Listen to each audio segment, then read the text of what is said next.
بسم الله الرحمن الرحيم كلنتي وعنا وناكسن daawadayaal meel kasta oo naga daawanaysaan halkani waa galbeed TV xaruntiisa magaalada Edmonton ee dalka Canada maanta waxaanu khadka telefoonka ku wareysanaa Khadra Cilmi Roble oo kamid ah qabanqaabeyaasha Henley Borama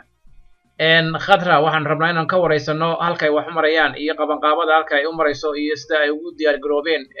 16ka July oo ah maalinta loo asteeyay in Henley Borama lagu soo bandhigo ciyaaraha hidaha iyo dhaqanka ee gobolka awdal oo caanka ku yahay Khadra marka hore ku soo dhawow galbeed TV وندوه ولاalo بسم الله الرحمن الرحيم اللهم صل على محمد وندوه ولاalo aad baad u mahadsantahay Khadra bal marka hore waxaad nooga warantaa halkay wax idin marayaan qabanqaabada aad ugu jirtaan sidii aad u diyaarin lahaydeen masraxa ama maxaan ku raadayay xafladda loogu dabaaldegayo maalinta Henley Borama oo ka dhicin doonta magaalada Henley بسم الله الرحمن الرحيم halkan waxa ka hadlaysa Khadra Cilmi Roble waxaanan aad iyo aad ugu mahadcelinayaa walaalkay Umar galbeed TV aad iyo aad baan idin salaamayaa salaam qaaliin horta idinku salaamayaa inagoo ciidii bishii barakaysneed ka baxnay ciidiina 6 cisho ilaa 5 cisho laga joogo ilaa 6 cisho laga joogo waxaan leeyahay كل عام وانتم بخير عيد مبارك كل ودا عيد بشوردني عيد مبارك من دين لهي galbeed TV iyo wareysigiisa iyo sida uu dadka u wareysto iyo sida uu u shaqeeyo waa wax aan la soo koobi karin aad baan ugu faraxsanahay haddaan soo daadego arrimahaadi weydiisay walaal Henley baad weydiisay waxaan leenahay insha Allah 16 bisha nagu soo socdo 16 bisha sabtida nagu soo socota xafladii weyneyd ilaahay baa weyn ee qabanqaabadii Henley come to Borama come to Henley yaanu leenahay oo sanadkiiba hal mar la qabto xafladu maxaan ku raadaa waxa weeye xaflad aad u ballaaran Borama iyo Henley waa lama magaalo oo mataana ah waxa weeyaan waa taariikho aad u fog oo aad u facweyn ayay ka soo jeedaan marka waxaan u malaynayaa sida aad ama website-yada ku hayso ama aad ogtahay in taariikh aad u facweyn tahay marka hawshii ayaa lagu jira qabanqaabada waa xaflad waxaanu la kulmaynaa meeyarada magaalada gobolkaasi waxaanu la kulmaynaa kullayba dad ilaa 60 sano 60 sano dhowr iyo 70 sano xiriir lahaa weeyaan marka hawshii unba halkii laga sii ambaqaaday oo socota oo bariyahaasi intay maxaan ku dhahdaa muddo saaxada ka maqnayd haddana si fiican haddana u socota sanadadii u dambeeyay laas 3 sano u dambeysay waan tagay marka aad iyo aad ay u fiicantay sanadkan insha Allah waxaan rajaynayaa hadduu Ilaahay yidhaa in lagu soo bandhigi doono waxa la wixii ciyaar gobolada awdal iyo salal iyo gabiil lagu ciyaari jiray dhulka qoomiyadaha Galbeed degaan wixii lagu ciyaari jiray oo dhan haddii ay tahay sayidigi haddii ay tahay ciyaaro kale haddii ay tahay ciyaar Soomaali waxa la waxa Soomaali magaca Soomaali sheegto oo dhan ay ka soo casuunay oo ka soo qayb gali doona insha Allah ta'ala biidnillah ana ku talagalnay in xafladaasi si qurux badan u dhacdo insha Allah ta'ala waxaan noo sheegtay in 3 sano u dambeysayba aad ka qayb galasay xafladda loogu dabaaldegayo mataaniinta Henley Borama maxaad leedahay sanadkan uu kaga duwanaanayaa sanadihii hore sanadkan walaal wuxuu kaga duwanaanayaa Umar oo sanadkii hore waxa weeye 25 sano burbur iyo wadanka gobolada awdal salal iyo gabiil soo maray dhibaatooyin badan iyo carqalado badan ayaa soo gaaray hawshaasi meelo kale ayay kaga furnayd oo Henley Borama dad kale ayaa isticmaali jiray oo aan dadkii u dhashay ahayn Henley Borama marka waxay kaga duwanaanaysaa dadku waxay ogaadeen dadkii wadanka u dhashay inay joogaan dadku waxay ogaadeen dadka wadanka lahaa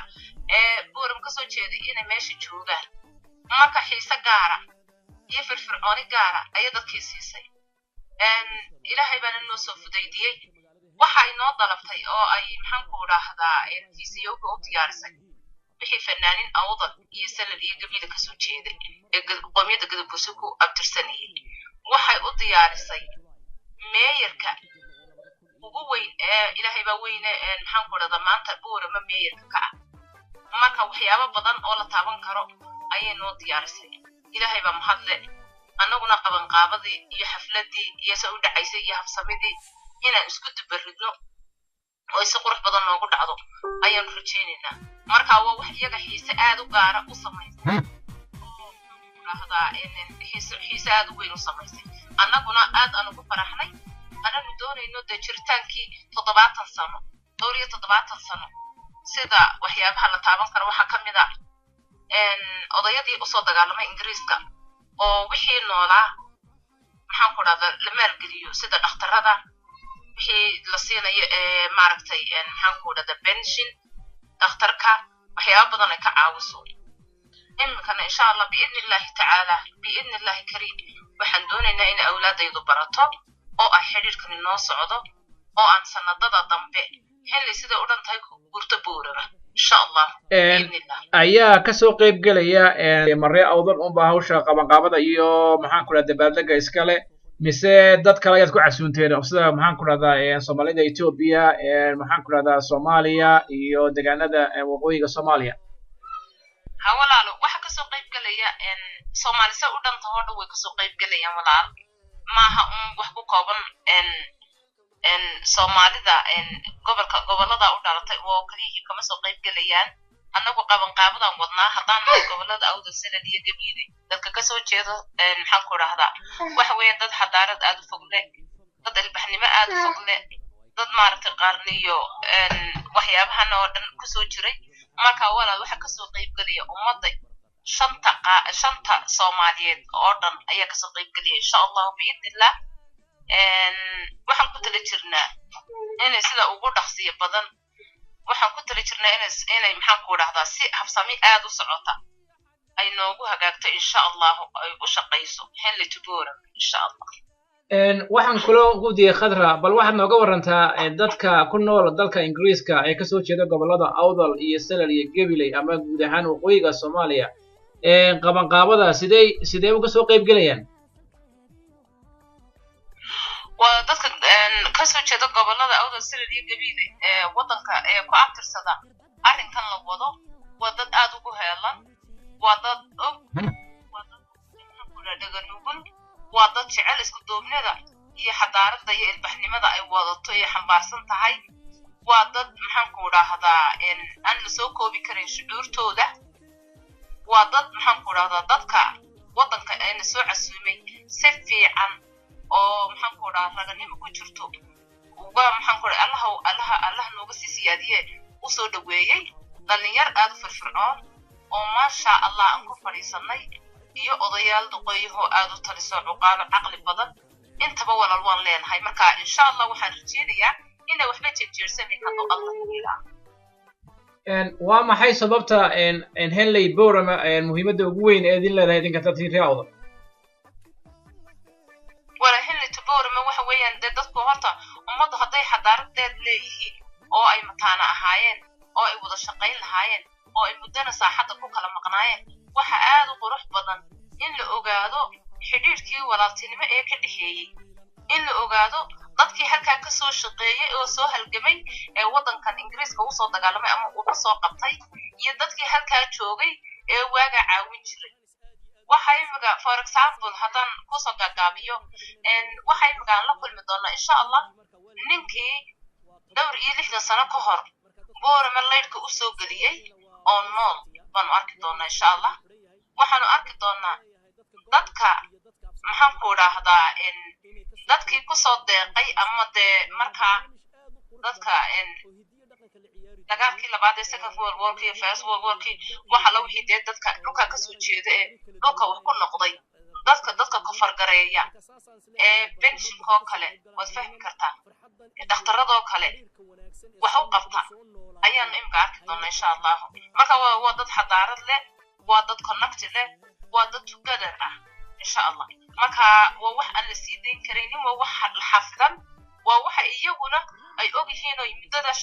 25 saaxad laga maqnaa raadinayay lana socday laakiin nasiib darro waxa u dhacday inay meelo kale hawlihii maraan imiga iyo wixii ka dambeeya insha allah tacaala wala xidhiidh aad u fiican oo aad u qoto dheer baa naga dhaxeeya oo xidhiidh walaaltinimo ah oo xidhiidh maxaan ku dhahaa saaxiibtinimo ah laba magaalada oo dareemi kartaa saaxiiba twin tiya gabagabadii maxaa soo jeedin lahayd jaaliyada reer awdal ama awdal gabiley selal u diyaar garoobeysa maxaan ku radaa xafladda tan dadka Soomaaliyeed ee shanta qaaradood ku nool iyo dadka reer awdal waxaan soo jeedinayaa dadka awdal iyo selal iyo gabiley ku nool goboladaasi waxaan soo jeedinayaa inay sida ugu dhaqsiyo badan qabanqaabo fiican baa socota hawshu way socotaa ma sha Allah de qof walba wixiisa isaga wata dadku iyagoo noo sheegin ba wasaariyada markay ka hawshu dhinaca ka galeen marka waa inay maxaan ku raahdaa meeshu waxa laga yaabaa inay overcrowd noqono laakiin waxaan aad u jecelnahay oon ugu dhilcilinayo aad u jecelnahay inay dhaqankooga iyo hidahooga soo bandhigaan sida ugu qurux badan hidaha iyo dhaqanka lagu yaqaanay awdal in la soo bandhigo oo ay imagaba way noo socotay soo bandhigaan oo dadku wuxuu ka faa'iideystaan aad buu qurux badan tahay taariikhdu iyada isqorta berri baa lagu soo noqon doona marka taariikhdu adigu ma qortida iyada isqorta insha Allah dadka shanta gees Soomaalida shanta maxaan ku raahdaa in qaaradood ka timaadana waxaan ugu hambalyeynaya inay daawan doonaan reerkii xadaarada iyo magaca ku lahaa Soomaali ayaa meesha socda wayna og yihiin walaalahayo wayna ka dheregsan yihiin welcome baanu leenahay walaalahayo insha Allah salaam alaykum walaalaha aad iyo aad baad u maasantay taasi waxay ahayd Khadra Cilmi Rooble oo ka wareysanay qabanqaabada Henley come to Borama aad iyo aad baad u maasantahay intaan ku kulmi doono barnaamijkan oo kala waa aniga Cumar Ismaaciil Maxamed waxaan idin tegaynaa sidaas iyo nabadgelyo iyo amaan Allah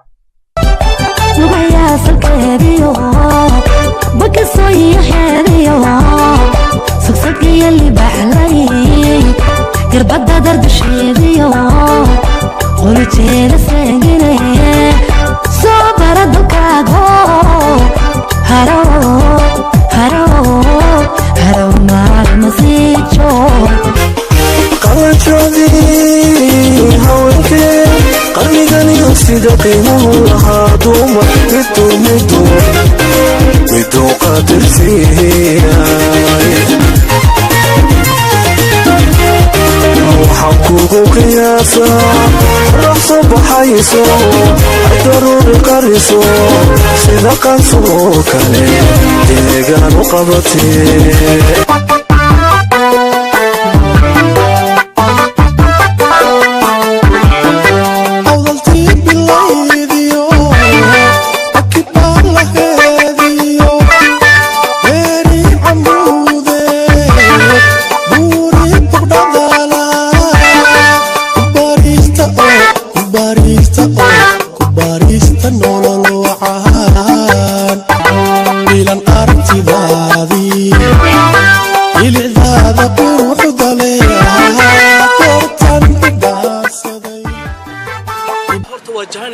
aad u wanaagsan waa maalin samara sida bisha taariikhda ka dhignayna waa 6 iyo 10 Juulaay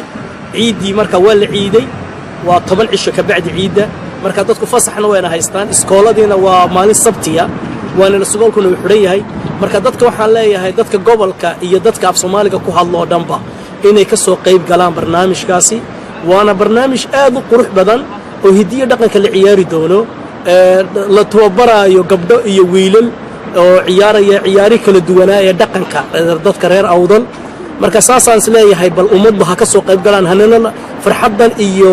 xiriirka wanaagsan ee soo noqdo soo noolaadayna haynala arkaan